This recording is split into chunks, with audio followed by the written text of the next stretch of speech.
Hello and welcome to the Bestseller Experiment, where we continue to discover what makes a bestseller and inspire you to start, finish, and publish your book. I'm Mark DeVoe. And I'm Mark State. And as always, our eternal thanks to everyone who helps keep this podcast going. That is our academates on the Bestseller Academy and our patrons over on Patreon. If you sign up to Patreon, you get access to hundreds of hours of extra material, deep dives into all sorts of amazing subjects. So recently we've had stuff on TikTok, on ADHD, on screenwriting, on forensics, on writing blurbs, editing. One Ian W. Sainsbury, award-winning author, takes you through how he edits his books. Who could ask for anything more? It's fantastic. So pop over to bestsellerexperiment.com/support if you want to support us there. And the Academy, well, we've got a new intake coming, haven't we, Mr. D? Tell us about that. I love this time of year, Mark. I love this time of year. Beginning of September, we always have a large intake coming into the Academy. And the thing I most love about it is we get people sending these applications and telling us about the project that they're dreaming of writing, or the project they're working on that they're stuck on, or the project they've been working on for 10 years and haven't managed to finish. But I just love it. It's so fascinating seeing all the different stages that everyone's at, all with this common goal, though, of writing the very best book they possibly can. So yeah, if you've been thinking about this for a while, if it's something that you realize, you look over the last 12 months, you think, I've been meaning to really get on it. I wanted to get that writer habit going. I wanted to have some accountability, but it just hasn't happened, or it hasn't happened in the way that you thought it might, which is always the way, isn't it? It's like you get to the end of a year and you look back and think, where did that go? So if that's you, then the Academy will definitely work for you, because as we're going to learn actually later on about how academies and writing courses can change people's lives. We've had so many amazing stories over the years that we've been running the Academy. So pop along. If you want to pop in your application, don't be scared as well. This is not about professional writers or you have to have published 10 books. This is, if you're thinking of writing a book, it's for you. If you're in the middle of writing a book, it's for you. If you've published 10 books, it could be for you as well. Everyone's very beautifully accepting, aren't they, Mark? It's that everyone just welcomes everyone wherever they're at, and that's the whole point of it. Absolutely. We've got people on their first drafts, we've got people who've worked on major films, we've got people who've finished books and been published, the whole kit and caboodle. So that's the Academy. So links in the show notes for that. And patron, I meant to say thank you to Holly Emma, who is our latest patron. So thank you very much, Holly. So if you want to be like Holly, get access to all that amazing stuff, check out our Patreon. And I will just say, there's only a couple of weeks to get your applications in, folks, to the Academy. So go for it, academy.bestsellerexperiment.com. So, Mr. Stay, you've had another adventure this last weekend. I wouldn't call it a book fair. Well, it was a food and drink fair. And it's one of these things where people were expecting food and drink. I'm not sure they were expecting authors. So you get these strange double takes. So, that was right. Sold a few books. Not a huge amount. It was all right, but and the weather wasn't great either. But I did see the Barbie movie. Oh yeah, you were going to report back about this. So what was your take on it? It's brilliant. Really? It's an existentialist classic. It is such a thought-provoking film that more than Oppenheimer. It's really, that's crazy. It's asking questions about your very existence, how you identify as a human being, your role in the world. It's amazing, and weirdly as well, for a film that has Mattel in the opening idents at the front, has a right pop at Mattel as well. For basically saying, look, Barbie, for better or worse, has shaped the image of women in the Western world, particularly in the States and in Europe as well. It's a really, really thought-provoking film. And it's interesting seeing people's take, because some people have just gone in and enjoyed it and had a great time. Some people have really, really gone for it. And I've seen some really mean-spirited reviews of it. And I mean, there's one author, it keeps cropping up on my Facebook, and I don't know this author, but another author has been sharing it. And it's just like, they just went in there determined to hate it. And it did get me thinking about this. So much of our mindset stems from our state of mind. I'm not, and our success and how we do in the world. I think I'm not saying that pootling about with a dopey grin on your face is going to make you a millionaire, but I think if you allow yourself to become bitter and snarky at the success of others, it's just going to eat you up. It's just exhausting for a start. Yes. So that whole attitude is just, it's kind of, I like the odd snarky comment, but I'm not going to write a 1,500 word review about, Barbie or whatever, or something I didn't like, so it's just baffling to me that people allow themselves to get eaten up by that. It's just weird. Well, I've always said this, Mark, but it often says more about the state of mind, the perceptions and the experience of that individual in the world than anything else. It's a revealing of their innermost experiences of the world, and I think I love this kind of stuff because I'm so fascinated by human behavior, why we think the way we think, how our experiences in our life shape every moment that we move forward to in life. And then from a writing perspective, how all of those experiences shape our writing. And as writers, we have to try to remain, I think, as open-minded as possible. We've talked about how we have to put ourselves in the shoes of, the most awful people's behaviors in the world, as well as the most beautiful behaviors. And to do that is a talent. I mean, you've got to be very, very broad-minded to be able to take on a worldly view about, to make your story really connect with individuals. So, but I will say, I tell you what, it sounds like my kind of film. I think you've convinced me to go see it. Do I have to wear pink? Because I've seen a lot of photos of my friends who've seen it and they're wearing pink. Is that a thing? Are there lots of pink in the cinema? There was a lot of pink. I don't think I own anything pink unless you count a Pink Floyd tour shirt. But that would be kind of a subtle dress up. No, it's a really, really thought-provoking film, and people have either deliberately got the wrong end of the stick or just haven't got their heads screwed on. But but that's people, isn't it?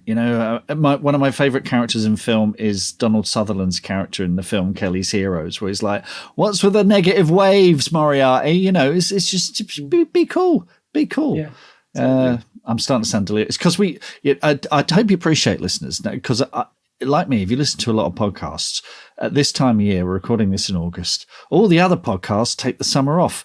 Not us. This is episode 464. We're sticking with it, man. We're sticking with it all the way through the summer. I know. There's no school holidays for the two Marks. Not anymore. Is that why the number of people listening to podcasts has gone up 10 times because everyone's off on breaks? Fantastic. Well, folks, if that's the case, if you're new, if you're hearing this for the first time, welcome. I think Barbie's quite an unusual avenue for us to tangent down. It is a bit, you do we are a bit random. Let's admit it, and that's the part of the fun of this. We never quite know what we're going to say. But if you're new to the podcast, welcome. If you're in fact, there was somebody who wrote to me the other day who said they just discovered the podcast three weeks ago and they're binging it like crazy. They joined the academy. It's binge like responsibly, but binge responsibly, folks. But welcome. And if you're a long time listener, we're into August now, and August is Share the Bestseller Experiment podcast month officially, Mark. I just made that up. It is. But good. It is. Good, it's official. We had a production meeting about it, didn't we, Mark, for many seconds. And it's about talking to anyone that you meet in the street, stopping random individuals, anyone that you see writing, and just leave the words Bestseller Experiment podcast on a piece of paper in a library next to them as they write, and just wander off. So we want to see people taking photos of their little bestseller experiment notes and just handing them to people, and then let us know. Right in, if you find somebody that loves it, that gets something from it, let us know, and we'll obviously welcome them to the podcast as well. So that's just for a bit of fun. But Mr. Stay, let's dive into this week's interview, because we have a absolutely lovely interview with AJ Pearce. Yes, AJ Pearce, like kindred spirit, because we both write in the same kind of period, and there was so much of this that clicked with me. AJ Pearce's debut novel, Dear Mrs. Bird, was a Sunday Times bestseller. It's been published worldwide, USA, Canada, Australia, translated 15 languages, Richard and Judy pick, nominated for loads of awards. Now she's back with the third book in the Emmy Lake series, which is Mrs. Porter Calling. And we discuss writing that difficult third book, writing for 21 hours straight, and the 3 things that every author needs. Fantastic. So let's dive in and listen to the fascinating AJ Pearce talking with Mr. Stay. AJ Pearce, welcome to the Bestseller Experiment. How are you today? Oh, thank you very much. I'm really, really well. Thank you. Really well. Very excited to be here. Well, I'm very excited because we're going to be talking about the 3rd book in the Emmy Lake series, Mrs. Porter Calling, which is... let's talk about Emmy Lake, because she's an extraordinary invention and a wonderful character. But tell us about Mrs. Porter Calling and where we find Emily in this 3rd book. Mrs. Porter Calling is set in 1943, and it's at a women's magazine. Emmy Lake is a young agony aunt working for Woman's Friend, and she's doing her bit for the war effort through helping readers. And she feels passionately about this because the women are having a tough time. Obviously, it's the middle of a war and everyone is just trying to live normal lives. And Emmy feels passionately committed to her readers. And the magazine is going well. They have a great team, lots of interesting characters, I hope, in the team. And then the magazine is inherited by a new owner called Mrs. Porter, who is... Emmy describes her meeting her as like being hit with a powder puff the size of a dustbin lid. It's going to, you don't know whether it's a lovely thing or it's just kind of, and she is not what she seems. Of course, Mrs. Porter is very posh, very entitled, and promises she won't change a thing, and then, of course, starts changing stuff.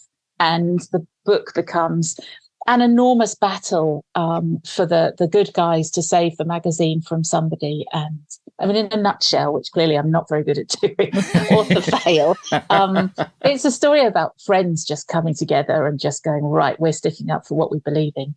Yes, I mean this was a very, very difficult time during the middle of the war, and it's lovely that, I mean, Emmy Lake, she gives people hope, doesn't she? I believe. Now, I read somewhere her middle name is Hope. Is that true? It is, yes. I don't even think I've mentioned that in the books. I think it's just one of those things that that's the most exciting spoiler you get. I'm not selling this at all well. Yeah, she was born in 1918, and her parents called her gave her the middle name of Hope because that was what they were. They were looking to the future, and she's a character who is hopeful, and she's an optimist. But they're several years into the war now, and people had to grow up fast then. All the people I've talked to and I've interviewed for the books, you just think, my goodness, you were doing that at 20? Yeah. You're quite extraordinary. And so she makes mistakes because she is young. She's in her early 20s, but she battles, and she stands up for her friends and for people who she doesn't think are being heard. Her mum was part of the suffrage movement, as was her grandmother. And I've always been fascinated in that sort of, it's all off the page, but mostly, what happened to the daughters of the women who fought for the vote. If your mum was, really quite political, what were you like? You weren't just sort of, you wouldn't have just not been influenced by that. So yeah, she tries and she does her best, mostly gets it right. Fantastic. You mentioned a lot of this stuff is kind of off the page, that stuff about her family. Is that just in your head? Are you keeping that somewhere? Are you keeping it in reserve for later books? Is it a kind of resource that you think I can tap into that at some point? I think it is lots of it is in my head. She and her best mate Bunty and the editor Guy Collins, they've been in my head for 10 years. I've been working with them, and they are really, really real to me. So when I'm coming up with a new idea for a book, the books are really character driven. So I just go back to, okay, what means the most to her? What will she really fight for? Yeah. And my editors are really patient because we'll be chatting about stuff and occasionally I'll go, no, she wouldn't do that. And then And I apologise profusely because I don't want to be that sort of person. I'm terribly sorry, but no, she just wouldn't. I really don't think she'd do that. And I don't know why I know, but she and the other ones, they live in my head. I see them almost when I haven't been writing for a bit. I see them as if they're on they're all in an old charabanc and the engine is running and they're sort of knocking on the windows going, can you get on with it? Come on, AJ, stop. We don't even know what imposter syndrome is. Yes, hasn't been invented yet. Yes. Get over yourself. We're in a war. Give us something to do.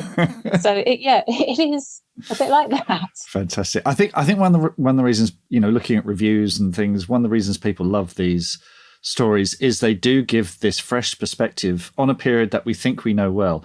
And I think that's because you were inspired by a chance find on eBay that gave you a way in. Can you tell us about that? Yes, I mean, it's the more I talk about this, the more frightening life is, isn't it? In terms of strokes of luck, I was on eBay, and I like vintage stuff, and I suppose it was clever algorithms. The robots had realised this, and up came a 1939 copy of a women's weekly magazine, and it was less than a £5, so I bought it, and I had been writing as a hobby for a while, and I'd tried to write a contemporary romance, which turned out didn't have a plot, which is a shame. So I was trying to find something to write about, and I had never thought I'd do historicals. But as soon as I looked at this magazine, it just opened up that era in a completely different way. It was in a format that I was really used to, because actually magazines haven't really changed very much. You've still got fashion and beauty and cooking stuff, fiction, and of course the problem page. So it was this window that I felt comfortable in, and the problem page of everything just shouted at me, because that issue was, I think, from the week before the war started, right. And so all the problems were really similar to the ones we might have now. It was all relationships or money or mothers or daughters. And so when I started collecting more magazines, the ones that were published during the war, you added a layer on top of that of problems that were often enormous, grave, awful, moving problems about loss and grief and loneliness and everything changing, but people still having these huge new challenges on top of the everyday challenges we have. And the more I read, the more I just thought I really want to write about this world. And it has a kind of, I know it's set in a specific period, but it has a timeless quality, doesn't it? As you said, the problems they were having are in many ways very similar to the ones that we have, but you've got the war, filtered on over that as well. So is this a series that you think could run and run and run? I don't know. I'm certainly going to, obviously if nobody buys the books, if this one doesn't work, who knows? But I think certainly I'll take them to the end of the war in this particular set of books, because I think that readers have been so lovely and have come on board with them. And with each new book that comes out, new readers get involved and then go back to the earlier ones. And it feels like being a bit of a gang. And I know which characters people really care about, and people want to know who they'll end up with or if they'll live and all this stuff. So in the immediate future, I would love to take the series to an end at the end of the war and then see if I'm any good at writing anything else. And perhaps, and actually I'm hesitating, I haven't told either my agent or my publisher this. Never mind, I should tell them. I would quite like to leave it so that I can go back to all of the characters or some of them and in different eras. So either do prequels or sequels. And I'd hate to leave them forever. So hopefully there'll be lots more.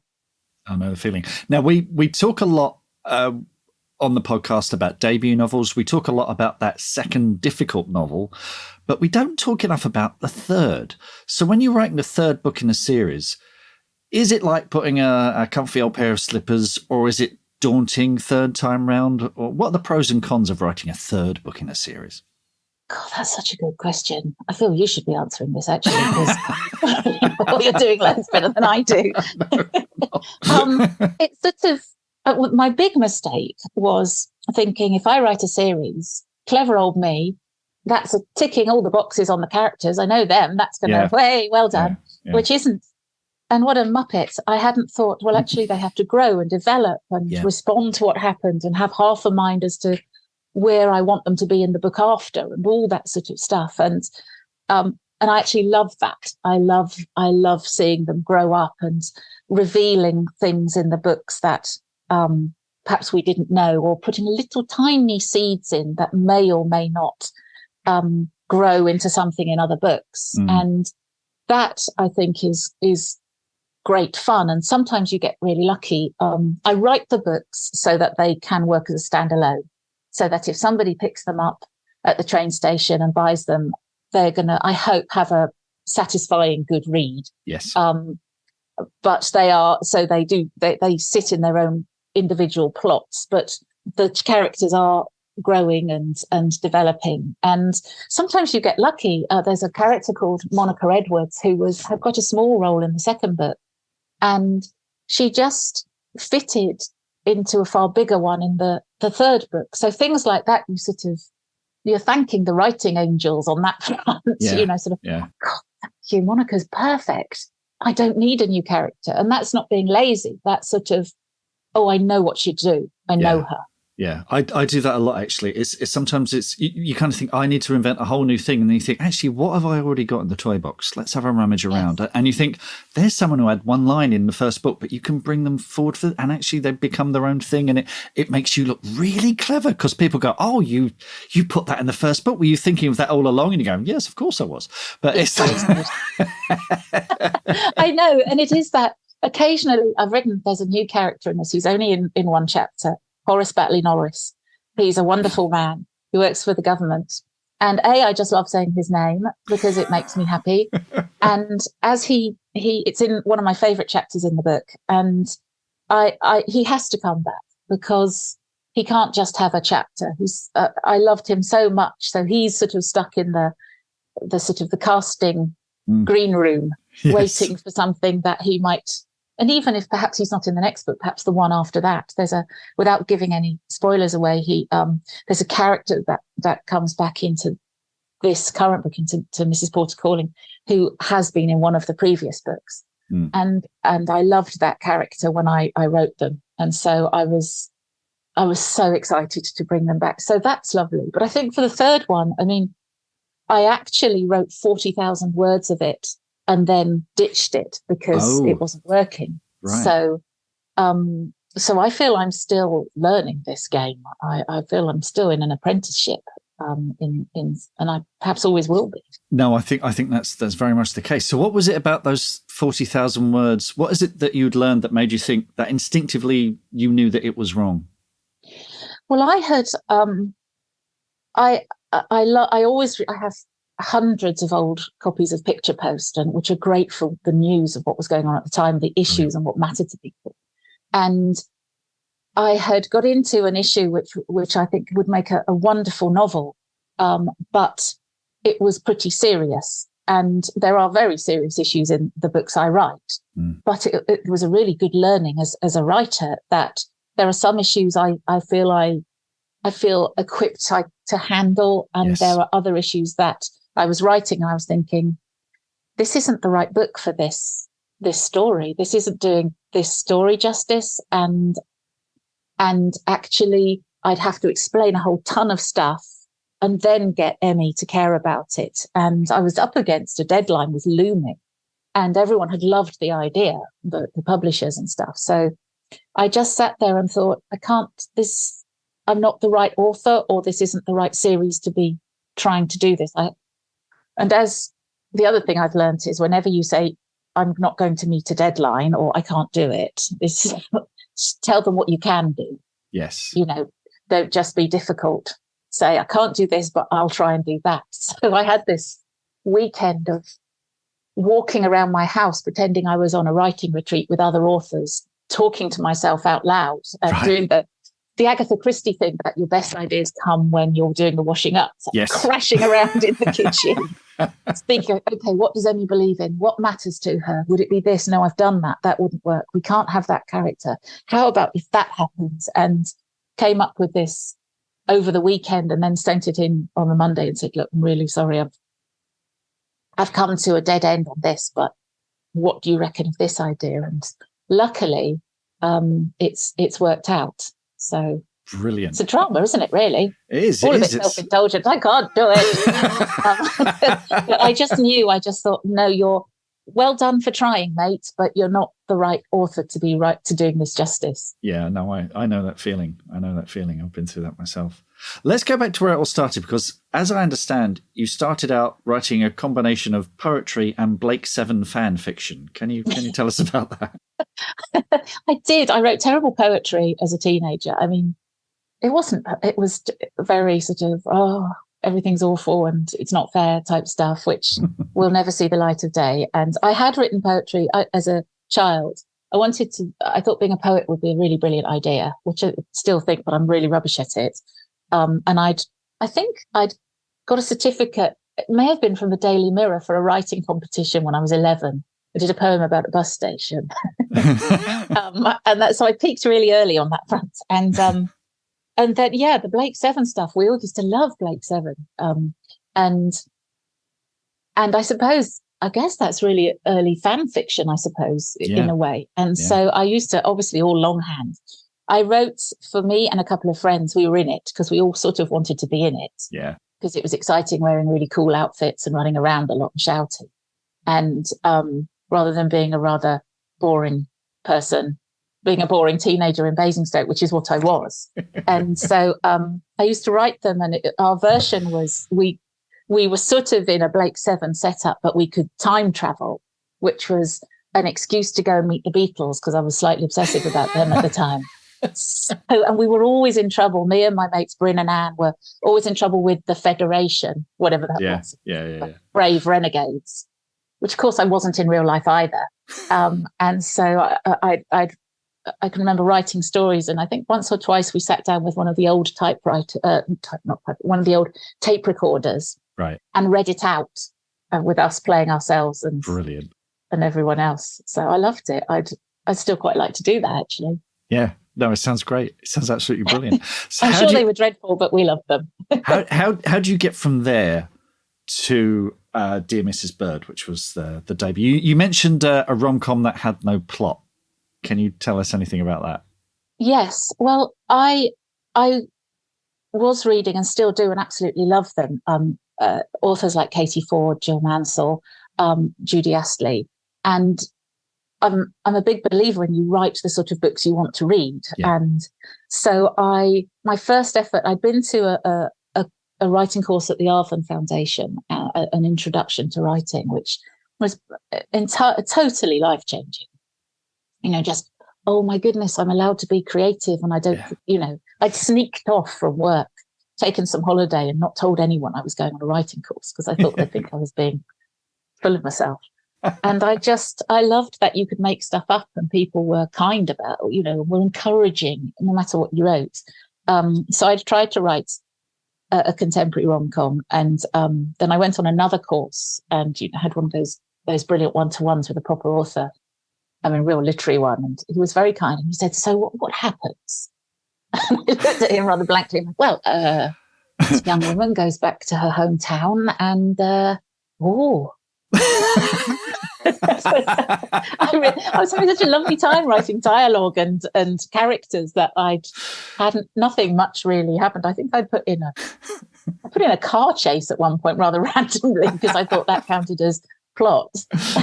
And, through a village, and then I thought, oh crikey, this is hard, isn't it? I'm going to have to work harder at this. So I'd done that, and I'd got into writing because this makes me sound 3,000 years old, but they'd invented emails, which that's what. And I'd found that when I emailed friends or family or whatever, I kind of liked editing it a little tiny bit just to make a story sound a bit better, right. Probably unconsciously, I think. And so I'd I just thought I'd try writing as an evening course, and Googled it, and then found Arvin. And I originally, Dear Mrs. Bird was going to be a contemporary novel. I thought, oh, what if I took 3 young women who tried to follow the advice of an old agony aunt? And then the more of the magazines I read, the more I thought, no, I'm giving into this. I really want to write it set back then and really get involved in it. Fantastic. Brilliant. And you had a friend of the podcast, Julie Cohen, was a mentor of yours. How did you get involved with Julie? Julie's just amazing, isn't she? She's just, I mean, as a writer and as a teacher. I'd been on one of her courses. I didn't know her, but I went on a 3 or 4 day writing retreat, which she was heading up. And I was writing my first, what became Dear Mrs. Bird at the time. And she very occasionally, I don't know if she still does, sort of takes on mentoring projects. And she said to me, if you wanted some help, then I could help you. And I pretty much bit her hand off on that. And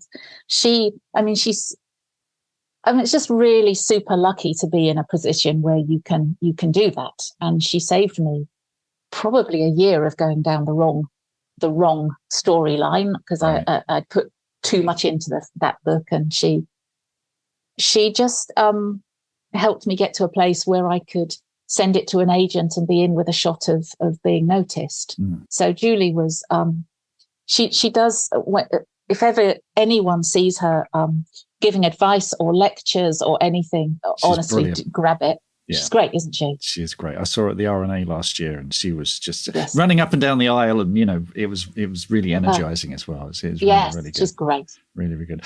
And you did get an agent, Jo Unwin. Yeah. And I heard about a phone call where she basically said, "You're going to be a published author." Tell us about that phone call and how you got to that. Yes, I mean, I'm a real tortoise and hare tortoise person. I'm the tortoise in that setup, because it took me ages and ages to write. And one of the things I think has been the best thing about writing is the friends you make and the other authors and people, your sort of your peer group who are also at the same stage hoping to get published. And I was really slow, and I had a day job as well, and I would write for a bit and then stop, and then in particular there's quite a sad bit in the first book, and after I'd written that, I didn't write for months afterwards, because I don't like doing the sad bits. Right. So I felt so bad at what I'd done to the characters. I just left it, which is, no good for getting published. And so I'd taken ages. And then I managed to get signed with Jo Unwin, who is an amazing agent. I was super lucky on that. And she had given me brilliant edit notes. And I was working on it, and I started hiding from her because I didn't think I could do it. And then she, in fact, I tried to get her to chuck me by emailing her saying, "I'm really sorry I haven't been in touch. It's not going very well, and I totally understand if you gave up on me." That's what an idiot. And she quite rightly ignored me. She didn't even write back. So just shut up and write. And then it got to near the time of the Frankfurt Book Fair in 2016, I think it was. And I thought, because I didn't know how it works and still don't really, but I had thought that the book fairs, whether it's London or Frankfurt or wherever, people go along and do the deals there. What I didn't know was that loads of the deals are done in the run up to it. Yeah. They're just announced at the fair. Yeah. So I thought I had tons of time, because Jo had said she was going to try to sell it then. And then about 4 weeks before, I think, she emailed me saying, "Well, how's it going?" So I lied and just emailed back going, "Well, actually, I've turned a corner. It's going really well, thanks. Be with you in a couple of weeks." And she went, "Well, actually, can you send it over now? Because I either try to sell it next week, or we wait until London Book Fair comes along. We've got to wait a few months, because let's do it in the proper manner." And I thought, blimey, I'm going to run out of money, because I was kind of, I was balancing working, and I'd taken a couple of months off. Right. I was freelancing, so I didn't have any clients at the time. So I thought, oh gosh, I can't really hang around if I'm hoping to get a publishing deal. I mean, however big or small, it was part of my work. And, I know it's not, I don't know if it's not really the right etiquette to talk about money, but it is part of this whole thing, isn't it? Yeah. If you're hoping you might earn part of your living, you've got to be serious about it. Yeah. So I ended up absolutely slamming through the book and editing over the weekend before Joe said it's going out on Monday. And I was away with some friends, I think, and for a big birthday. And I was getting emails from her saying, make chapter 6 funnier, make chapter 8 sadder, and just typing away. And then she sent it out to agents on that Monday, and by Friday had offers. Wow. So it went a bit mad. Did that, because that's a big mental shift, isn't it? One, knowing you've got a deadline for going out to agents, but also to publishers rather, but also knowing that someone is actually going to read it. Because so often when we write a novel, we don't have a deal or whatever, we have no idea if anyone's actually going to read this, and it's all a bit ethereal and nebulous. But you knew people were anxious and it's been pitched and they want to read it. So that must put any kind of doubt out of the window. You just have to crack on with it. Was that kind of the attitude? I think cracking on with it yes, but doubt, I don't think the doubt has ever gone. It never will. I mean, I doubt every single line, really, and worry about it incessantly, because you just don't know. You can't just assume people will like it or that you've done a good job. I still find it really, really quite scary. I'm always sort of thinking, is it good enough? But that chapter was a bit off. So it's a funny job, isn't it? It's why are we doing? I'm doing this because it's the best job I've ever had, but it can slip away very easily because it's such it's just not a stable career. So it's a roller coaster, I think. Absolutely. You've said before, I think authors need 3 things: passion, patience, and persistence. So is that those are the biggest lessons you've learned? I think so, that patience, and I think that's one of the wonderful things about this industry, is that you can be any age. And I think I was 53, 52, 53 when I was first published. And some of the are wonderful writers were in their 50s and 60s when they've first been published. And so I like that. There aren't that many industries, I think, where at 50 with no prior experience, you can go, I'm going to give this a crack. I'm going to try. It's true. And there, nobody asked how old I was when my agent was pitching the thing. And I used to work in marketing, and I was beginning to feel, there was an ageism thing coming in on that. I've worked in sales. It's the same thing. Yeah. Oh, is it? Yeah. You kind of suddenly, I never thought I'd be the sort of person who lied about their age. And I realized I was beginning to keep it a bit quiet, that I was rocking through my late 40s at the time. Yeah. So patience, it takes forever, doesn't it? And persistence and passion about what you're writing about, because it takes ages. And if you don't love it, it's going to be a miserable thing to be doing. I mean, there are some miserable moments anyway, but don't just, it's all right if it takes forever, I think. And I not obviously if you have a deadline, but just keep going. Absolutely. And enjoy. Julie Cohen says, enjoy the good bits. Really, yes. So when you write the end, celebrate everything you can. So I always think of that. Very good advice. Is it also true that you once wrote for 24 hours straight? Yes. Too often. Doesn't everyone? No. Someone said, my American editor said that to me. I saw her last week, and she's like, I think we can, let's not have you doing that. Like, oh, right you are. I'd left it a bit late, and I like writing in the afternoons through into the evenings, and right. I quite like it when it's dark and no one is around and no one's going to call or email because they're sensibly asleep. But I have I think it was 21 hours actually. I think I'd is that gone, all? but it was a lot of coffee and those fizzy sweets, sugar and coffee. But yeah, I'm gonna. My resolution for the next book is not to be such an idiot and do that. So you've done it more than once. You've just. Yes, that 21 hours was the longest, but I was working on this book actually, and I found what I thought might be a glitch in the plot at about 2 a.m. And you can't call an agent, you can't call anyone. And I just sat Googling on the internet, looking for the answer, and I couldn't sleep and I felt sick. It turned out it was fine, and I got some great advice, but I just kept going because I knew I wouldn't be able to sleep. So that was a late one. Wow. Wow. Now, you say this is the best job you've ever had, but I heard that you worked at Smash Hits in the 1980s. Yes. Okay. Second best job I've ever had. So were like Culture Club and Spandau Ballet and Duran Duran popping around for coffee? What was it like? No, I was one of the squares in the marketing department. So I was in awe of it. Was at EMAP who owned EMAP Metro, who owned Smash Hits and Q and Kerrang and Raw and all of those amazing, and Empire. And I managed to get a job as a marketing assistant. I'd been working on farming magazines and electronics magazines, right. which just through luck.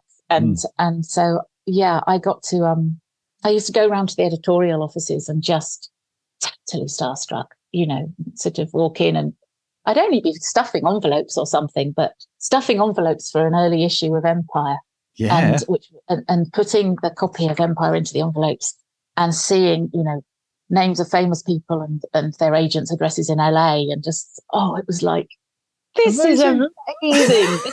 I still think of it and think, sitting on the floor going, Emilio Estevez. As if he was going to and just in awe of the editorial guys. But I used to organize the badges, the cover mounted gifts and stuff. And back in those days, Smash Hits was, you'd be ordering up 1 million badges to get, because it had such peak, a huge reach. Peak magazine, peak magazine. It was brilliant. Lovely times. Well, it's sort of come around full circle, because I think, the women's own magazines from the 30s, they are wonderful artifacts, and it's inspired you. So who knows, maybe a copy of it. I've got every copy of Empire on the shelf over there, by the way. Have you? Wow. And the great joy is going back and just looking at the adverts. That's it's the ads. It tells you so much about their life. So maybe one of those magazines that you posted will inspire someone in the future to write about that period. Who knows? But wow. AJ, this has been a real joy, absolute joy. And folks, Mrs. Porter Calling is out there now, along with Dear Mrs. Bird, Yours Cheerfully, and more to come, many, many more to come. Thanks so much for speaking to us, and hope to speak to you again soon. Oh, thank you so much. It's been lovely. What are your writing dreams? Finishing that book, quitting the day job, becoming a best-selling author? Well, over 4 years, we've studied the advice of over 300 best-selling authors who've collectively sold over 500 million books. And we are excited to announce the Bestseller Academy.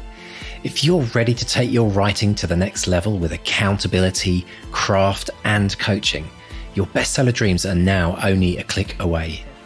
To find out more and apply, visit bestsellerexperiment.com/academy. That's bestsellerexperiment.com/academy. Oh, Mark, I love that story about the pre-war magazine that AJ found on eBay. Isn't it amazing when you just stand back? I mean, this is like life, isn't it? It's like life. You look back at these defining milestones, these moments where something which feels at the time maybe, in the moment, not necessarily hugely significant, but can completely change the course of your entire writing career or your entire life. Isn't it amazing? Isn't it just baffle you? Yeah, if I hadn't turned that corner, if I hadn't done this, if I hadn't done, was it? I think it was Amita Parekh who, walked into I think it was a meeting of Greek people in London or something, and that inspired her first novel. It's just, these little things that come along. Of course, we're building the narrative on our heads in reverse, saying, "Oh, isn't it lucky?" But if it hadn't been that opportunity, maybe it would have been another opportunity somewhere else down the road. But you have to have your radar on, I think. You do. You have to have that opportunity radar, that kind of story radar going, okay, is there something in this? If I think about the two of us, I could have completely ignored your email when you said, some weirdo I knew when I was a teenager going on about robot overlords and wanting to write a novel. I'm junk that, Exactly. No, you're absolutely right. I mean, it is so true, isn't it? It's sliding doors. What I love about this idea of that it can sometimes be a thought, it can sometimes be something someone says, or it can sometimes be an object. And in the case of AJ, it was this magazine. And you've mentioned this as well. I mean, you write in the war era as well. You've talked about how you love to, look back at some of the pamphlets and the newspapers of that era. Yeah. It's really a portal into that world in many ways, isn't it?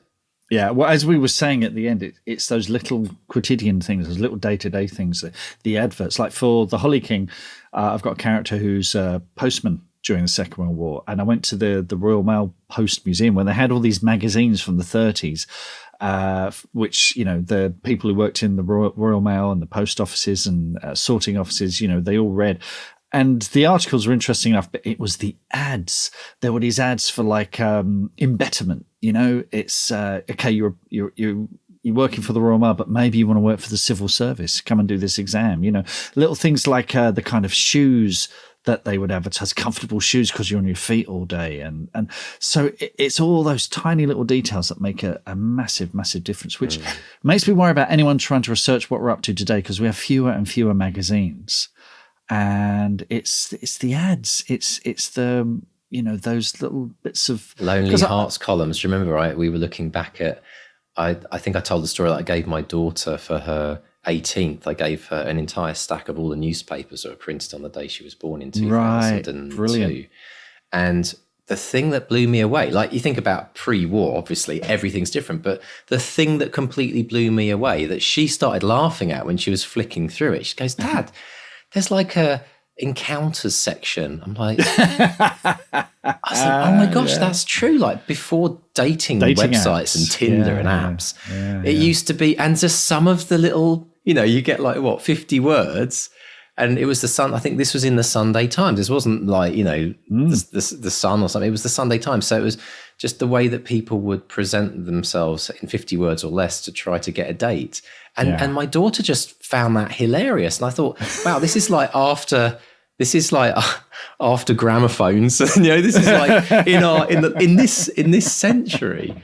Absolutely mind blowing how quickly things change. So yeah, you're right. I think it's going to be sad in a way, because the adverts online now, everything that's becoming electronic, the adverts are served and disappear. They don't, there's not like, I mean, there is a great website, I don't know if you've ever seen it, called Way Back When, where you can look at any web page at any time in history. I guess that's where you might see the archived ads, the banner ads or whatever on the side. It's all so ephemeral, isn't it? But it is, and there's so much of it as well. Like, there are a limited number of magazines that you could put on a shelf, and by default, you go into WH Smith or your local. Weird enough, in Canada, I know it sounds weird because people are like, what? In Canada, they sell magazines in the pharmacies. So we have a store called like Shoppers Drug Mart.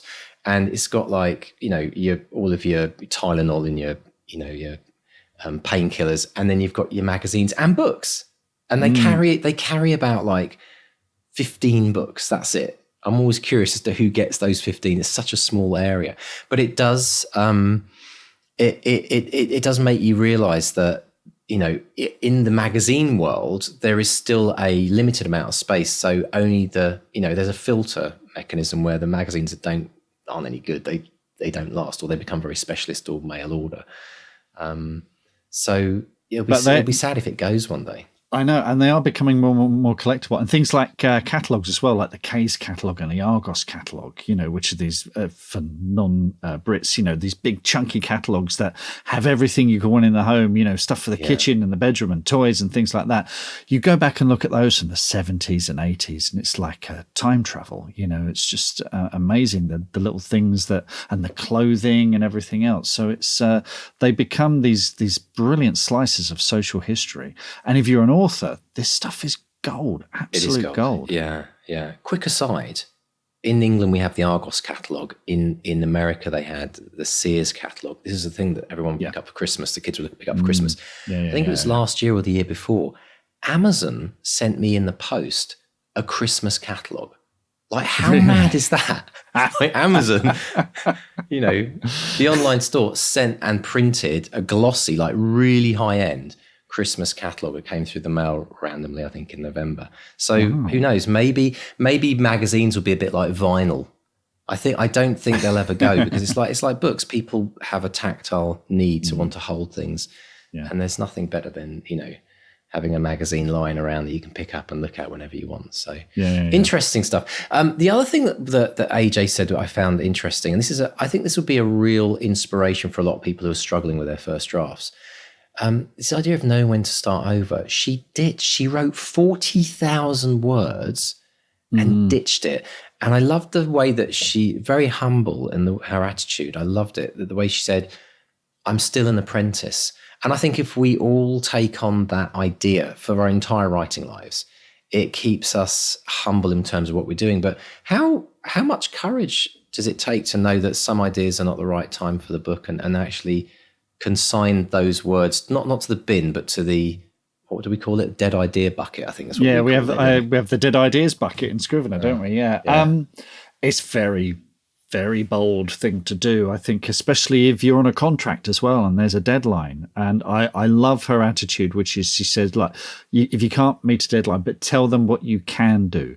And she spent a whole weekend coming up with a new idea. So rather than just saying, oh, I'm stuck and I haven't got a solution, she said, okay, well, this isn't going to work, but I'm going to come up with something new. And it worked. So, it's, I think, as part of your kind of responsibility as an author, you need to keep the publisher informed. This isn't just being late with your homework. There is a whole critical path when you're being published. So the editor needs to then tell the production department, the art department, sales department. Everyone has to make a change when that happens. And there's this massive knock-on effect. So the sooner you can get back to them and let them know, the more they'll love you. And there's nothing worse, and I speak from personal experience as somebody who worked in various sales departments, of authors who go, yeah, I'll have it for you in 6 months, and 6 months later, oh no, I need another 6 months. Whereas if someone says, okay, I haven't got it, let's either start again or give me a new deadline or whatever. But if someone just keeps delivering late, it has a massive knock-on effect. So for her to, for AJ to say, okay, there's a problem, I'm not the right author to write this, or this is the wrong, tonally it's wrong, or whatever it is, or you just get a bad vibe from it. That's pretty bold stuff. I mean, we do say to authors, particularly in the academy, if you feel your first draft is ropey, just finish it. But of course, you're not up against the deadline then. You're not, the first barrier to overcome is just to finish something. Yes. And it might not go any further than that. It might be this deformed book that just isn't going to work, but at least you finish something. Yeah, and it builds that confidence, isn't it, for the next time that you write. I think as well, not that we're encouraging people to ditch, a huge first draft, but, there comes a point, I think, in some stories where you end up tying yourself in knots so much that you can't see a way out. And to give people inspiration around this, and a really good analogy is you might be ditching those words, but you're not ditching the story necessarily, or the idea, or you're certainly not ditching everything you've learned through that process and all the development that you've done around the characters. That all stays. Let's just be really clear about that. It's not like you're chucking the whole project in the bin. You're just taking the output, which is actually in some ways the smallest part of everything that you've done, because you put so much thought into this. You keep that. You all of that is part of the development as a writer. But it's a bit like, when you're working in say a Word document or something online and your computer crashes and you lose that document and you're like, oh, it's like, I've just been writing that article, I got to the very last words. And then you have to rewrite it because you have, for whatever reason, you've got a deadline, you've got to deliver it, you've got to put it up. When you rewrite it, it's always better, isn't it? It's always better. It's more succinct. You only remember the really important bits. You forget all the stuff and if you can't remember it, then it's not meant to be remembered. And so if we've all experienced that on some level, when we've lost a bit of work and we've had to rewrite it, that's a bit like what you might be doing. It's like you might be ditching those words, but you might be writing only half of those words. But man, those half of those words are going to be twice as good as the words you wrote before. So I think people need to just kind of remember that this is all part of the writing process, and it all adds experience and fuel to the fire. And sometimes, in the case of AJ, it can be the right thing to do. And it's hard, but I think, we don't show up to writing because we think it's going to be an easy, lovely little fun journey. It's a challenge, and that's what helps us grow through the process. It is. And this is going to, a lot of people listening to this, they might be working on their first novel. This is the first time they've set out to do this. It is a difficult thing, particularly for the first time. But there will come a point in your career, which is where I am, where you forget entire novels and scripts that you've written. I will go back and look through files and go, I completely forgot. I spent 8 months on that 10 years ago. Completely forgot. Yeah. And it seemed so important at the time, seemed like life or death. And, my entire career hinged on this, and maybe nothing happened. Maybe it evolved into something else. Maybe it just didn't work. I got so many of those little, and I will sit there and go, I will read it and think, crikey, actually some of that's not bad, but I can see it wasn't perfect, and I can see why I moved on from it. So I know it might sound weird or just astonishing or hard to believe, but I can tell you, there's a whole graveyard of dead projects in my files. But that project still is a massively important part of your writing journey. No writing is wasted. Exactly. If you went back and you removed that project, if you could do a sliding doors moment where you removed that project from everything you'd written, you'd be writing something completely different today because of that. Yeah, and so that's the other thing. It's like the acceptance that we're all on this journey. Everyone's journey is unique, and we should always remember that. And that's what we try to always remind ourselves when we're doing this podcast, because we and in the academy as well, it's not a one size fits all. No, you're on your unique journey. It's about your own personal best, not whether you finish first or 15th or whatever in the marathon. And I think it's so important to embrace the process and all the things that happen with it, whether it's ditching 40,000 words or whether it's reworking that last chapter so it gets flowing again. It's all part of your personal journey, and just know that it's moving you to a better place as a writer. It's moving you to more experience. It's opening your eyes to new things, and it's just shaping who you're going to become as a writer tomorrow, next month, and in 3 years from now. So all really good stuff. The other thing I do have to mention as well is AJ, she did reference going on a writing course and how the writing course changed her life. And that is something that we hear so much. It's lovely that people say, hey, the podcast changed my life, or it helped me finish this book. But we hear that all the time in the academy, don't we? And the podcast and, what we're doing here is super, I think it's really important in terms of showing up to kind of share these ideas, but it is us just talking to the audience. In the academy, in a writing course, you get to dialogue. And I think that's the difference. You get to talk about the book that you're writing on, the thing that you're specifically stuck on, the thing that you're trying to build your knowledge in. And it's that dialoguing and that learning, that we see those huge breakthroughs from people that are willing to go that next step in their writing and say, I'm all in on this. I want feedback. I want beta readers. I want support. I want a community. I want mentors. I want to delve into the courses. This is the life-changing part. And it always reminds me, it's a bit like, and anyone who's ever done music, and Mark, you'll appreciate this. It's a bit like when you sit with a musical instrument on your lap, take, say, a guitar or piano. There always comes a point where you reach your current potential. You plateau and it's a ceiling. And the only way you can break through that ceiling is go get a teacher, go take a course, go sit with someone else who plays and says, oh, have you tried doing something like this? Or have you tried moving your hand? And then you break through to the next level. And that's why I'm so passionate, and we're both so passionate about lifelong learning in writing. You will never learn it all. And unless you throw yourself into that, they even said, Mark, I've read some studies recently which just so inspire me, where they say that people who are dedicated to personal growth, personal learning, live longer. There is studies that show that the more that you throw yourself into learning at any age, whether you're 8 or 80, it's like part of the elixir of life. It's the thing that keeps us stimulated. It's the thing that keeps us going.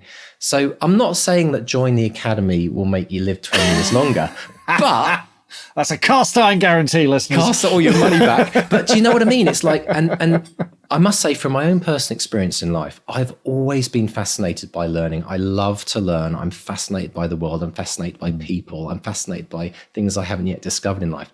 And it just gives me this urge to want to jump out of bed every morning and embrace life.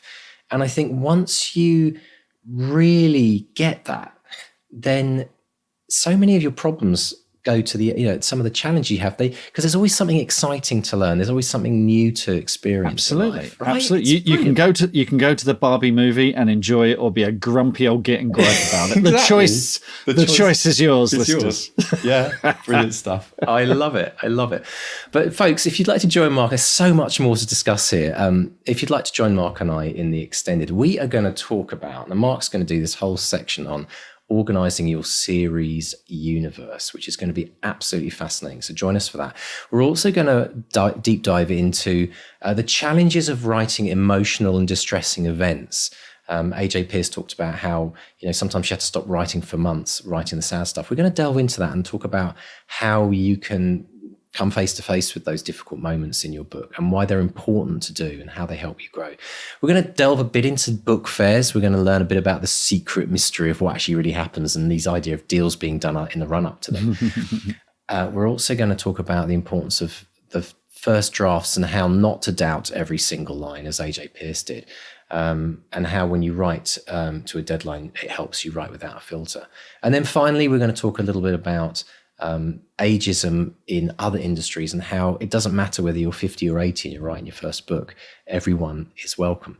So if you'd like to join us in the extended, just pop along to bestsellerexperiment.com/support. Support this podcast. It's literally $10 a month or something, Mark, isn't it? A couple of copies a month. You'll get access to hundreds and hundreds of hours of extra audio that we have done for you. And we look forward to seeing you on the other side.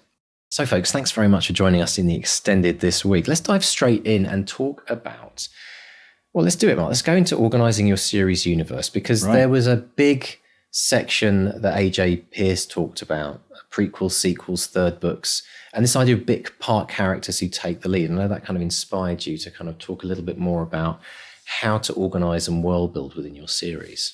Yeah, well, it's one thing world building when you're writing a first novel, but I'm now 4 books into a series. There's a 5th on the way, and you're going to lose track of stuff. You're just going to lose track of who's who and color of eyes and all that kind of stuff, and just the names of characters and things like that.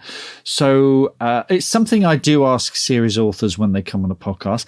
Some of the big successful ones, I know Ben Aronovich has someone who does it for them, who can get in touch with and say, what happened here, there, and of course the thing with Ben is he's also got these spin-off comics as well. That's a massive universe, that Rivers of London universe, and Terry Pratchett had the same thing as well. It's someone who could keep an eye on it all for him, and it just became so vast.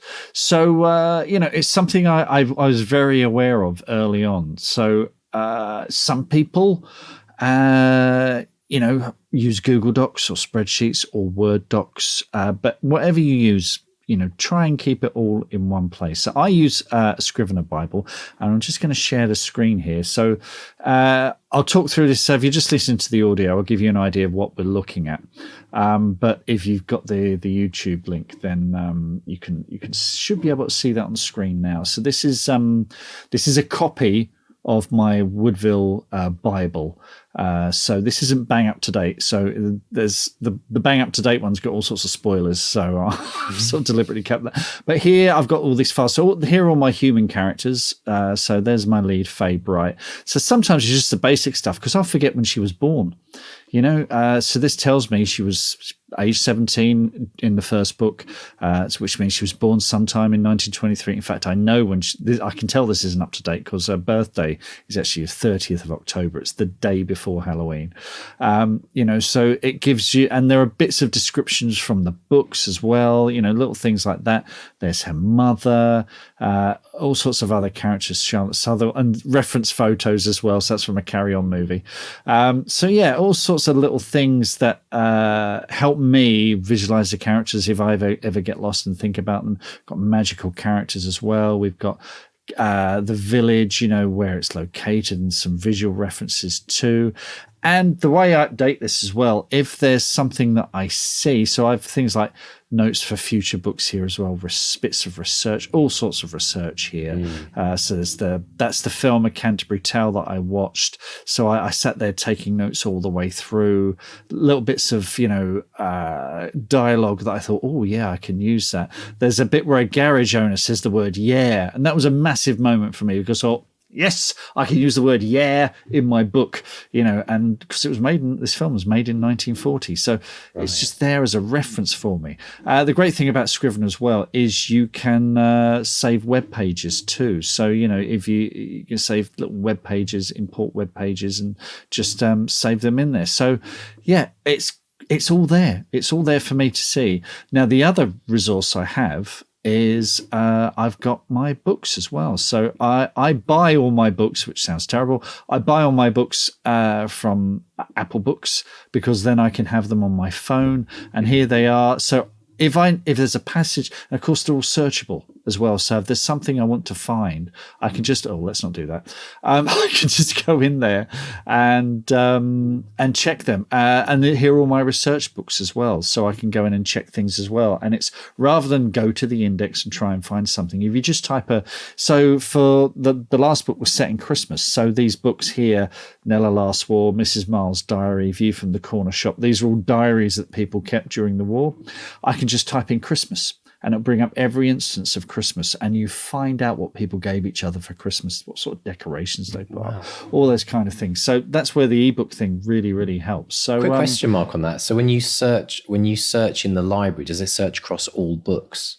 Or do you have to go into the book and search within the book? You have to go into each individual one and that'd be lovely if you could search across all books, because you'd build your own kind of personal library and then pull out. I suppose so. The thing is, maybe if you could select 3 books and search across 3 books or 4 books or whatever, because then you'll get all sorts of irrelevant results. But so yeah, that's how I sort of keep abreast of my universe. And now it takes a bit of work because you've got to update it, and keep on top of it. And if you don't, it can become a bit overwhelming. But basically, when I finish a draft is when I update usually. And do you find, because as well do you find you put a lot of that in I remember when we did Back to Reality, we had a kind of research buckets we put, and we put a lot of our articles in there and links and the like. Yes. But do you find that you're building a lot of that universe before you start writing each book? Yeah. Or does it, so it's kind of like upfront work as opposed to kind of drip feeding it as you write? Yeah, so there'll be stuff that once I finish a draft, there'll be things from that book that I want to put into the Bible that I might refer to later on. Things like, a character's birthday or a relationship or someone, a new character comes in. But also when I'm kind of researching or I see an article or something, I think, oh, that's good. So I just saw a thing about a thing called hoodening, which is a sort of a Kent hobby horse sort of thing, and it's to do with folk rituals and things. Oh, that's the sort of thing. I don't know where I'm going to use it. No idea where but I'm putting that in. But it's acorn planted, right? Exactly. And so when I come to sit down and write the 5th book, I will go through that file and go, oh, I'd completely forgotten about that. How can I find room for that? Is that going to work in this book? Is that something that I can use? And sometimes it is, sometimes it isn't. Sometimes I think, oh, I'm definitely going to write about that. And when you get around to it, it's like, actually, it's not that interesting now. But it's better than just forgetting about it and letting it slip away. And you never know when you're going to use it further down the line. Or it might be something where you think, actually, I'm going to write a short story about that. Well, I think it's a good test. It's a bit like the idea of putting your first draft in the drawer for 6 weeks. It's like if you find an idea and you capture it, is it an idea that's still strong and even you remember it without even referencing it, and then you go and find the notes because it's so powerful? That's a good test that, wow, this needs to be in the book in some way, or this is going to play an important part in the book. I think the other thing that's really interesting as well is when you actually look at that list of characters that you showed as you opened up at the end. I mean, we didn't even see it fully because it scrolled off the page, but just the amount of characters when you're writing a series. Obviously, there are the main characters, but the amount of cast, the size of the cast of a series can be pretty massive in terms of the characters that come in and out of the different stories. It goes back to what AJ was saying. She was talking about Monica, who is a small character in the second book, who gets a much bigger role in the third. And it's really helpful to keep track of those characters because you never know when you might need them back. And bring them back and give them a slightly bigger role, that next time round. Yeah. And rather than think, I've got to invent someone who does this, that, or the other, I can just look at my cast of characters and go, that's the guy who runs the funeral parlor, and we've hardly used him up till now. He's been mentioned a couple of times, so let's bring him to the fore and have some fun with him and see what we can do with that character. And it's great because people do, they'll read the books and they'll go, oh, that character in book 3, they just got mentioned in book 1. So did you plan that all along? And yes, of course I did. Well, it's not. It's just that thing of AJ referred to it as planting tiny seeds that may or may not grow, but it's also just looking back and going, right, what are the opportunities here to build on something that I already have, and therefore make the series give it a texture and richness that might have been missing before. Yeah. Now, for people who are struggling with gathering notes, building their universe, collecting ideas, the number one tip from all of this is decide where you are going to store all of this information. It's the most important decision you will ever make. And still, and I know because I was there, but for many years, still people have post-it notes, a book for this, a book for that. They're writing stuff in Google Docs, Word, and maybe Scrivener, which they never quite worked out how to use. It's like, you have to just decide the one place, because you make that one decision and it removes. It's like you never have to find your keys again, folks. You never have to find your keys again. It's like, just decide where you're going to put your keys. Always put them back there. Always pick them up from there. Tell everyone else to always leave them there as well. And it's like that one place. And like for you, Mark, it's Scrivener. I know we have, I think I like to call things master. The master place where you keep everything is Scrivener. The master place where you keep your non-computer related notes, which become embodied into the computer, is a notebook with a pen and paper. But it's literally, you have to create a system, folks. If you don't have a system, that is where your problems start.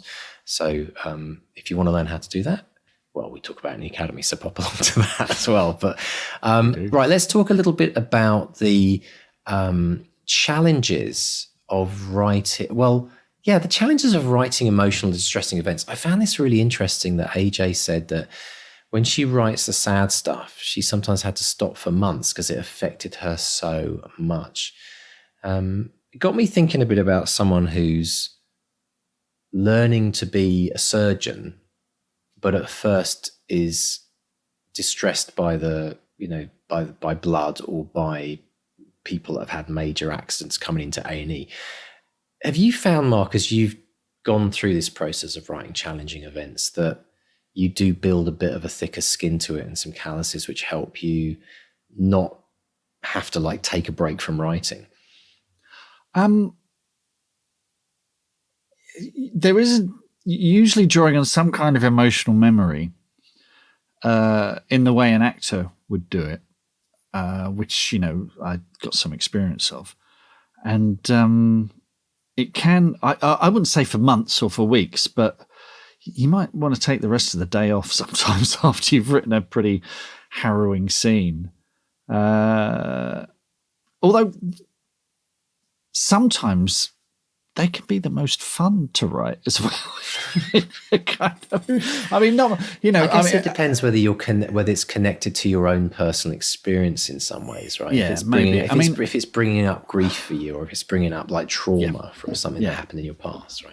Yeah. But so the way I think of it is again, I mentioned this many times on the podcast in the Academy, is you have to be like an Old Testament God. You have to test your characters and put them through hell, because that's what the reader wants. So sometimes when I'm doing that, I'm sort of quietly cackling to myself. But there was, so the fourth book, The Holy King, deals with PTSD, which I've never experienced myself.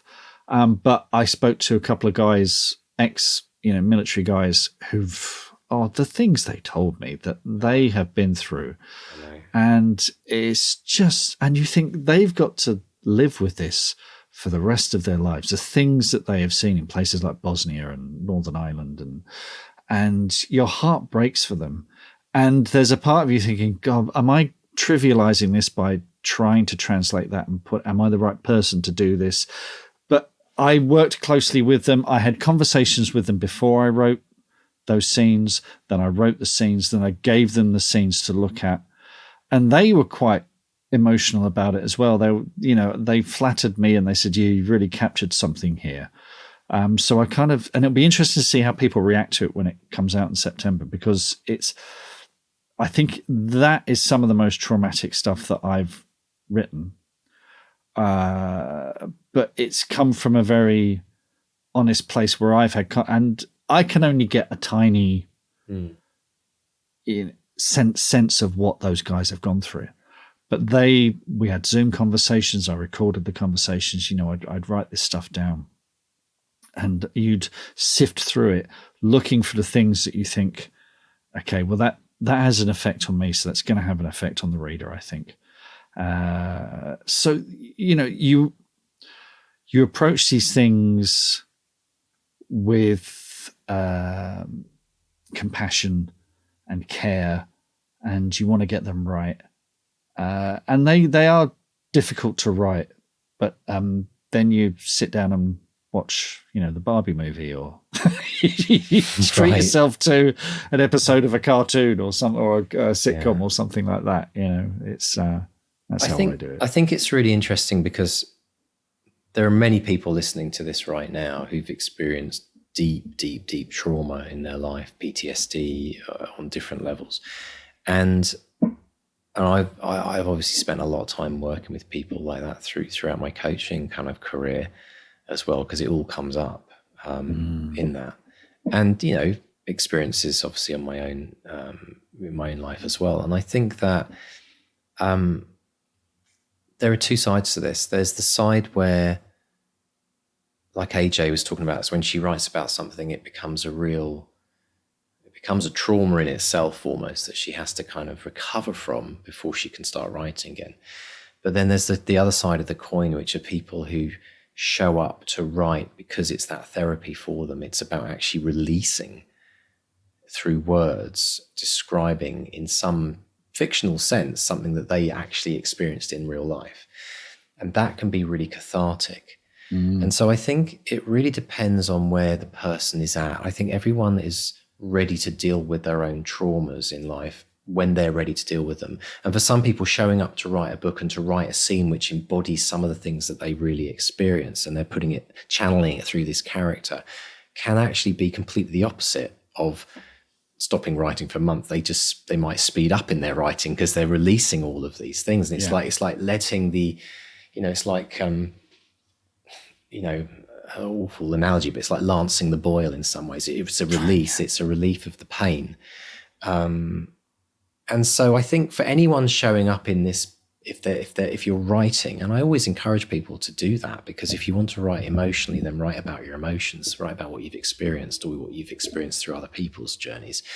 But when you get to that place, know that whatever you experience is what you're meant to experience. So if it is a release, then that's really healthy. If it puts you into emotional distress, then get support, honestly, I mean, literally, like, talk to people about what you experienced writing it, because it's obviously triggering something in you which you may not realize is tapping into something that was a trauma for you in early life, something that you may not even consciously remember.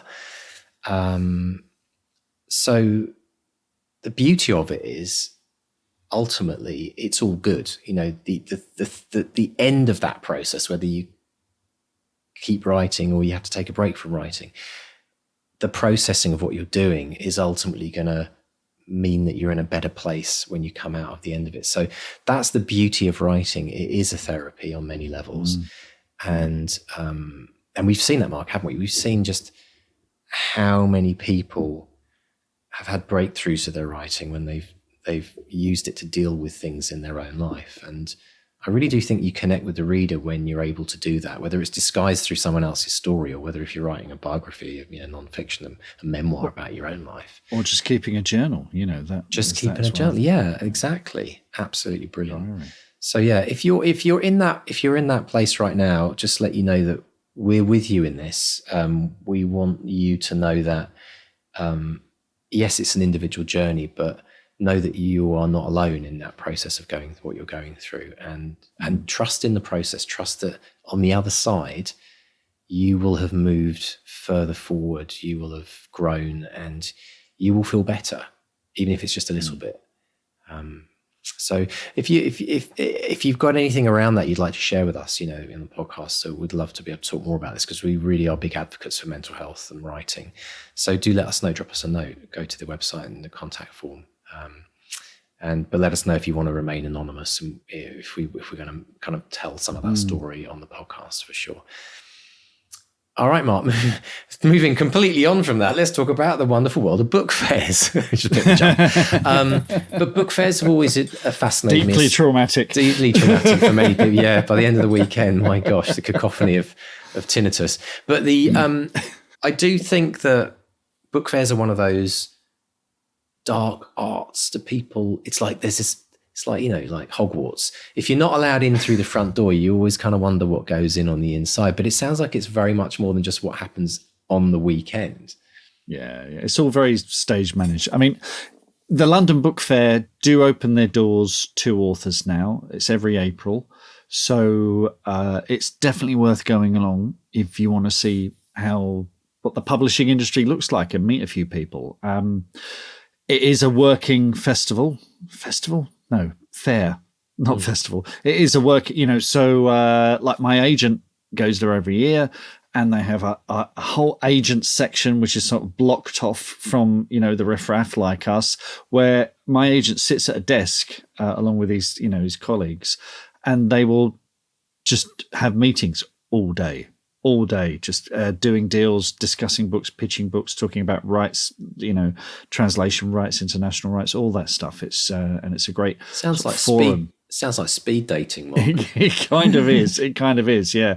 And you're just as likely to catch something as well. They all get a cold at the end of it, or COVID, God forbid, So it's it can be quite an ordeal. And all the big publishers and a lot of the smaller publishers have stands. Like the Hachette one is enormous. The Penguin and the HarperCollins one, they're often multiple levels as well. Is it a little bit of posturing? Like how big's Willie?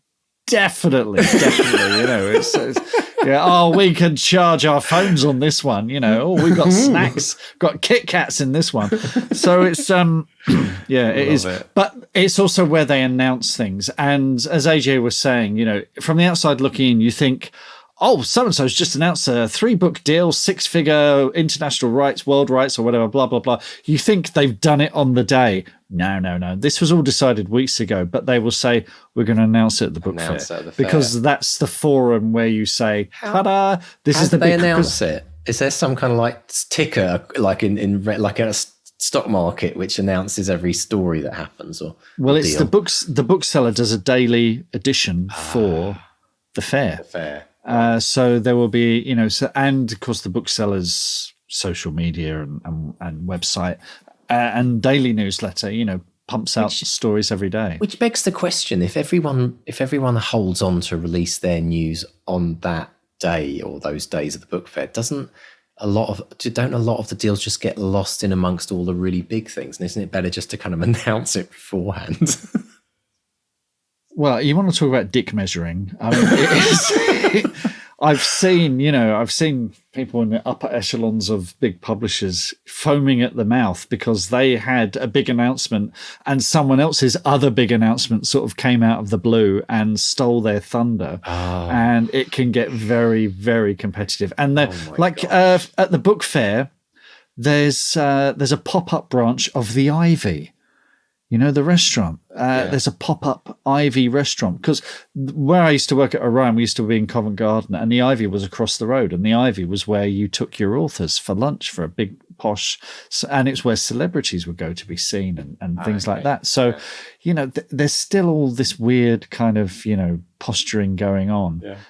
And one-upmanship, and things are given away. And so it's interesting that in the last sort of post-COVID, it struggled to get the kind of luster that it had, because during lockdown, everyone realized, lo and behold, we can do these things virtually now. We don't have to go to a convention and get, you know, con crud or what have you. Life around one event once a year or a few times. But of course, because it's April, people are looking to the autumn. So this is where a lot of the big autumn titles are announced. Right. So if you've got a big author, big debut, or your big brand authors have got something new coming out, that's usually where it's announced, and everyone gets very, very excited. And it's the other thing is it's where the outside world pays attention as well. So the normal press will come along as well as the booksellers. So, you know, the Sunday Times will do a whole thing. Here's a roundup of what happened at the book fair. Yeah. Stephen King's got a new book, which, you know, so-and-so's got a new book. Oh, there's this exciting debut author that everyone's talking about. I remember this book, Yellowface, which I still haven't read. Must get round to. This was everywhere. I mean, it's so striking. It's bright yellow with these eyes on the cover. Absolutely. I remember walking in the London Book Fair and going, immediately I was like, what is that? That's going to be big. Wow. I want to know more about Is that. It a novel? Yeah, it's a novel. It's about publishing as well. Oh. So it's about an author. I think it's an American Asian author dies, and a white author basically steals their book and passes it off as their own. It sounds terrific. I haven't read it yet. I do want to get into it. Again, like the Barbie movie, this has really divided people. Some people have really taken against it, so I do want to read it. But again, I walked in there, and the hype. It's the hype machine. It's the first thing I saw, and I thought, I have to know about that, you know, because people are going to be talking about it. So, it's the Disneyland of the book world. yes. Only without those big turkey legs, you know. You have to queue for hours. Brilliant stuff. That's really interesting to know. I think I think it's worth. From all that, I think it's worth, if you get the chance to ever go to a book fair, it's worth doing it just for the experience, because I think it does open your eyes. And again, you know, even if you've not got a book that you're ready to push to an agent, it's good to go into the factory, isn't it, and understand how the machinery works. This is it. I do think it is part of your job as an author to figure out how this industry works and figure out as much and ask the questions. Where you fit into it. Yeah, and to be fair, the London Book Fair has been very good at that recently. I've been there. They have the Authors HQ, which is where authors will give talks. I've moderated and interviewed authors at these things, and they would talk about their path to publication. And what's been great is after these, people have come up to me and said, "You tell me more about this thing about advances. How do they actually work?" You know, so those are the authors I always know who are, you know, going places. These are the ones I think, you're asking the right questions. There's no such thing as a stupid question. Publishing does assume a lot of knowledge, so don't be afraid to ask those questions, and you'll get answers at something like the London Book Fair. Brilliant. Now let's talk about first drafts and the line that AJ Pearce said. Ironically, she said, I doubt every single line that she writes. And we were talking about how this is a first draft syndrome, isn't it? Where you can get so hung up on the minute detail of everything that you start to lose the perspective of the story arc, the macro, the global. I don't sweat the small details on the first draft anymore. I think if you've done this enough times, you realize that that's the final polish. That's the thing you worry about right at the end of the process, when you've done a few drafts and you're prettifying the thing for presentation. I just get it down, and I've typed sentences today where I thought that's not staying in, but I'm not gonna go back and try and fix it. I just know that the important thing is to get to the end and end up with this strange, warped, deformed thing that I love dearly. And then I'm going to go back and perform extreme surgery on it and try and figure it out. It's the cuddly toy that's missing an eye and has got straggles hanging, a bit of stitches and fluff coming out of it. Yeah. But the reverse of that is this idea of the minute you're forced to write to a deadline, or you choose to write to a deadline, you then start writing without a filter, because you don't have time to stop and doubt. So you don't have time to doubt. Yeah. And I think that's, again, we talk about the power of a deadline, the power of, even if it's in the academy, we create deadlines, people create their own deadlines. We hold them accountable to those declarations of when they want to finish their book, because it does create a sense of urgency, and there's a little bit of external accountability, because we all know that somebody's posted up on one of the forums, I'm going to get my book written by this date, or my first draft written by this date. And we have to use these tools to help us push through the doubt, and to push through the questioning and the self-criticism and the confidence bashing scenarios that most writers experience.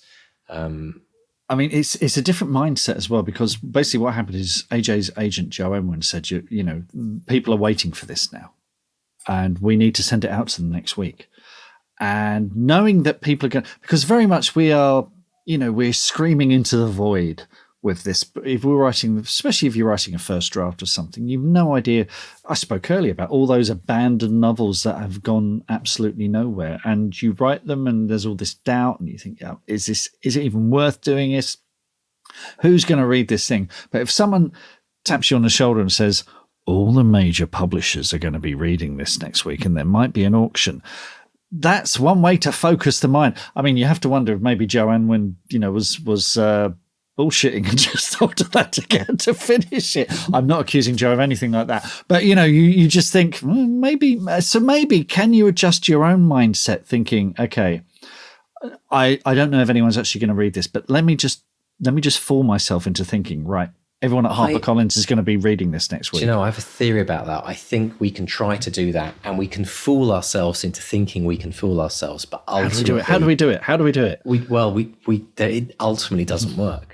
This is the thing. You ultimately have to have some kind of external accountability. And it's like us, Mark. I mean, how on earth have we shown up to do this podcast for nearly 6 years every single week? We're like running partners. It's like we knock on each other's door at 6 o'clock in the morning in our tracksuit saying, come on, we've got to go for a run now. Because you know what? If we weren't both here, would either of us show up each week to do a little podcast chatting into a microphone by ourselves? Because that's harder. Oh, much harder. I mean, so hard. I've done it. Well, exactly. The amount of times you've had to do that when things are happening at my end. So I do think the key here, folks, and this is the paradox of writing. The paradox is that writing is a very solitary, personal, introspective process that we do. And yet, to do it, we need to have deadlines, external accountabilities, dream declarations, community. So we have to know that we're going to be doing this journey on our own. Only you can write and finish your book. But without that external part, it might take you 20 years longer. It might be 10 times worse than had you have got feedback and encouragement and asked people questions along the way. So that, I think, is, and again, I believe this even more now than even 3 years ago when the Academy started, because now we're actually seeing the feedback of all these people that are going through the process and confirming that very thing. How many times, and it's not to blow up our own trumpets, but how many times have we heard the words, Mark, I couldn't have written this book without you? And it's not saying that we've done but just by being there and holding people and supporting them through the process, That has made all the difference to them. And it's not what we've done. It's just the fact that we've been there to support them, that they're not alone, and they have an external deadline to do this. And I think this is the crucial things. And the thing is, back in the day, everyone either had a publisher, or they were just writing and hoping to get published by a publisher. And it was the publisher's role that played the part. The publisher doesn't write the book for the author, but the publisher being there, supporting the author and giving them a deadline is the thing that gets the book written. That's the difference. And now, because 95%+ of books are self-published in the world. I'd love to know that figure, actually. That means there's 95% of writers out there that need to have that external accountability. Otherwise, they're going to flounder. And yeah, there are some that can do it, but they're the miracle workers. They're the geniuses. There's this very, very sub 1% that for somehow have got such amazing motivation. The Shannon Mayers of this world, right? Just write a book in a month, every month, without fail. But most everyone else are mere mortals, including me. It's like, we need that external accountability. So I think that's got a huge part to it. Now, the other thing that we wanted to quickly discuss was this idea of how ageism doesn't seem to be as big a factor in writing compared to many, talking about Barbie movies, many other industries, right? Yeah, it's interesting because AJ worked in marketing and I worked in sales, and there comes a point where you realize you're the oldest person in the office. You start thinking, should I even be here? I remember going for a job about a year after I was made redundant and the money was running out. I remember going for a job at a publisher and looking around and thinking, oh, I'm old. I was 47 at the time or whatever. There is that feeling that, okay, that being an author and publishing, actually being an older author isn't such a problem. So I interviewed someone today who'll be, the episode will go live towards the end of September, had her debut novel published when she was 61. Love it. So, it's great. It's really, really inspirational stuff. I think I wouldn't say that it doesn't exist, because it depends on the genre. I know that a category like YA, I think if having tried to write YA as a 50-year-old bloke, it's and I look at what's being published in the YA arena, I just think maybe they're just not interested in what I have to say. That readership, I don't sort of feel. And what's interesting as well, I've recently written something with characters who were just middle-aged people, and whereas previously I've been trying to write people in the 20s, and when I'm writing people in the 20s, it's kind of, you're trying to second guess. Certainly contemporary people in the 20s and teens, you're trying to second guess what they're thinking, whereas writing people in their 40s and 50s was a doddle. It was just like, why haven't I been doing more of this? It's just so much easier. There is that to consider. And also I just think we would have, and this is terrible to say, but we'd have conversations in marketing meetings where you'd hold up a photo of an author, male and female, who might be a hunky guy and an attractive woman, and the publishers would go, a very promotable author, as if to say, that was code for they're good looking, we can get them on the telly, or we can get them in the Sunday supplements. So they're a very promotable author would mean, oh yeah, there's a looker, so interesting. It doesn't not you exist. Wouldn't think that would go on, but I guess but the thing is, let's look at that though quickly. I mean, again, in music, very much my kind of my one of my worlds. I hear this a lot. I even heard 18, 19-year-olds tell me that they feel that they're past, they've missed their opportunity. Because honestly, Billie Eilish, yeah. I do. I hear it so much, and those are very coachable moments, let me say. But I think from perspective in which some industries, modeling, music, any sports by default, it's nothing to do with ageism, it's just to do with bodies wearing out, or not being able to perform at the highest level of the professional tier, if you like. There are certain industries and careers that are very much dictated by outer beauty, ability to perform, and like you say, if someone's good looking or not. And I think when you look at some author photos, I mean, some of the best-selling authors in the world, I wouldn't say they're necessarily like supermodels in the sense. And no. I jokingly laugh because I found the very original cutting of Stephen King's Carrie. I think I showed it to you last week. Yeah. And there's a picture of Stephen King with like full beard and hair looking quite demonic. I mean, he's obviously making a face to scare the hell out of people. He looks like a roadie for the Grateful Dead. We'll put a link in the show notes so you can see it. Who's been taken over by the devil, right? But it's quite incredible. And so the thing is, it always comes down to how good the stories are. It always comes down to how good your characters are.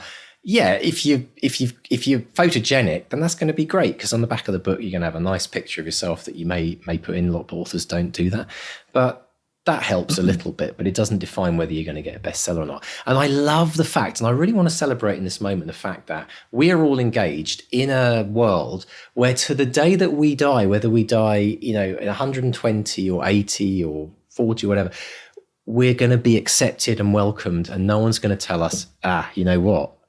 How old? Oh yeah, you shouldn't bother writing. You passed it. You never hear those words. Oh yeah, don't write a memoir. What, you're 90 writing a memoir? Don't be daft. You should have written your memoirs in your 20s. I mean, the whole point of it is that you grow with experience as you get older. I remember Kenneth Branagh getting a lot of flack for writing a memoir when he was like 24 or something like that. But to be fair, he said the publisher offered him silly money and he needed the money to get for his theatre company. So he was like, I'm going to take the money and run. So, and it's just part one, isn't it? It's just part one of a series. He started his series, but brilliant. Yeah. Excellent, folks. So listen, we hope you've enjoyed this extended edition of the podcast. And please do tell your friends, bring them along for the ride and let them know how many goodies are hiding behind the gifts that we like to keep passing on to you for supporting us. So thank you very much, folks. And we look forward to bringing you more in the very near future. Let's find out what's going on in the wins and the socials this week, Mark. Well, this is talking about, I've been talking about positive vibes. This has been the theme of this episode. I had a lovely message on the Facebook group from Tracy Montague, who writes as TJ Montague. I just found out that one of my fellow midwives is a budding playwright who co-writes with her hubby and has productions on with a local theatre company. She says, after I posted about winning that poetry competition early last year, she started entering writing competitions. She says, Tracy says, I inspired someone. I have, of course, encouraged her to join up here. Yes, she should.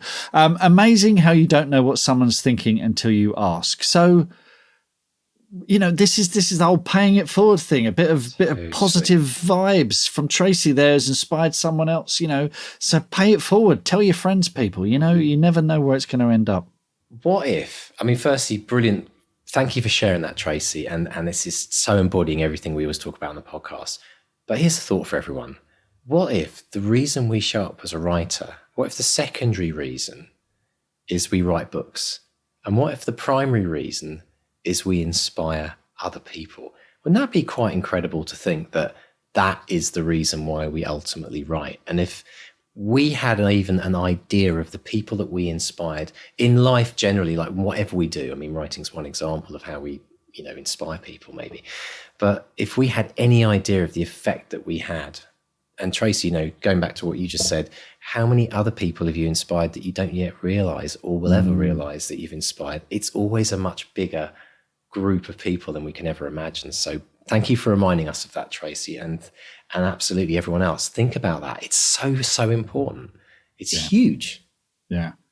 Talking about inspirational, over on the Academy, Danny Edwards, he put up first draft, done. Now, Danny is a regular at all, the weekly surgeries that I do and the craft coaching that I do. I know Danny's been working so hard on his books. So Danny said, it was the peak that for a long while remained hidden by thick cloud, awful weather, and the distinct thought that I wasn't quite strong enough to make it to the top. But 7 months after starting, I'm done on the first draft. It's been a slog at times. It's taken longer than I planned by at least a month, but better late than never, I suppose. And just in time for a 2-week holiday where the only writing I'm planning is scribbling on my signature on the bar bill. Of course, I'm aware this isn't actually the peak at all. I've overwritten by about 15,000 words, and I already know there are a lot of revisions and alterations to make in the editing process, but I think I know what a good amount of them are, and I'm excited to chisel this monster into shape over the coming month or two. Thanks to everyone here on the Academy, the various coaching Zooms, as well as the podcast interviews, for keeping my chin up and providing inspiration, feedback, and insight along the way. I'm going to need more of it, I know that much. I hope everyone else's writing is going well. I mean, this is why we do it, isn't it, Mr. D? It's and Danny's top brilliant. bloke. And Love Danny's Danny. wonderful. And we've been celebrating with Danny his achievements there, and again, inspiring others to get there. And Danny, you're absolutely right. It is a peak. You've got to the peak of that first mountain, and now you're standing on top of that mountain, you're looking out and you're seeing the next mountain that you're going to be going for. It's probably a slightly higher peak. But the point is no one can ever take away that achievement. And you'll never have to ask yourself the question ever again, can I ever finish a first draft? And that, my friend, is you stick that in your treasure chest for the rest of your life now, and you move on from that. And that is what it's all about. So congratulations to Danny. Absolutely brilliant. And just to add as well, I've been lucky enough to see bits of his book through the coaching sessions and the surgeries and what have you. It's really good. It's really good. Yeah, this is something special. So I think, I'm looking forward to seeing where Danny goes with that. Brilliant stuff, folks. Well, listen, everyone, thank you so much for joining us this week. We so appreciate your company, and we do like to live in your ears. It's kind of like a weird profession, but the amount of people I rang someone up the other day, Mark, who was applying to the Academy, and she said, I've been listening to the podcast for like 2-3 weeks. It's so weird speaking to you on the phone. It's like, I'm like, yeah, you can't press a pause button, can you? So thank you to everyone that for letting us in your lug holes every week and allowing us to like circle around your brain for a few minutes. We do hope that what we talked about today will bring you some form of inspiration. Thank you to our guest, AJ Pearce. We really appreciate her time and wisdom. And Mark, if people want to contact us or check us out on social media. Yeah, pop along to bestsellerexperiment.com. There's a contact tab there. Facebook, we're Bestseller Experiment. Twitter and Instagram and Threads, we are at BestsellerXP. Drop us a line. Subscribe, rate, review if you've enjoyed this, if you've been inspired by this. All subscribing to us, giving us a rating, giving us a review, it makes all the difference. And as we said at the beginning, tell your friends, stop strangers in the street, whisper in your lover's ear the words Bestseller Experiment and see what kind of reaction you get. You can tell it's the summer, can't you? Absolutely great.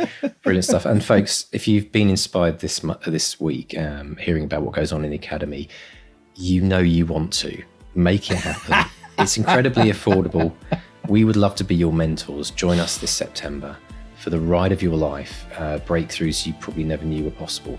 Pop on to academy.bestsellerexperiment.com. And if you'd like to get the email newsletter of the podcast every week, pop along to the newsletter tab on the same website. So, Mr. Stay, thank you very much for all of the fun and laughter, wisdom and insights this week. To everyone out there in writing world, have an amazing writing week. Until next time, it's a goodbye from Mark 1. And a goodbye from Mark 2. Goodbye. Goodbye.